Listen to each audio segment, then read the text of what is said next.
সবাই দেখেন LP gas Padma কোম্পানির প্রতারণা দেখেন।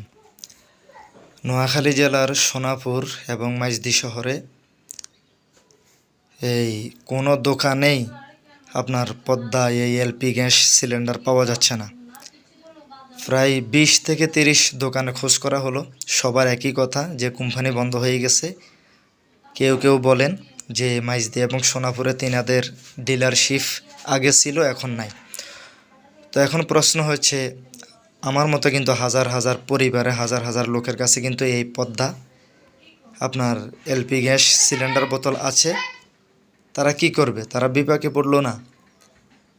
তাদের ডিলারশিপ নোয়াখালী জেলার সদর থানা এই সোনাপুর শহরে না থাকার কারণ কি? এটা কিন্তু গ্রাম না, চর অঞ্চল না।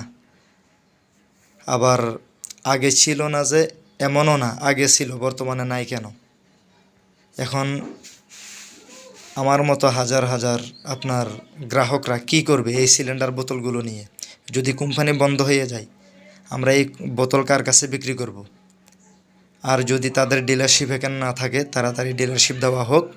জনগণকে আপনার এভাবে প্রতারণা করাটা আসলে ঠিক হচ্ছে না। সবাই ভিডিওটি শেয়ার করবেন যেন পদ্মা কোম্পানির চোখে পড়ে।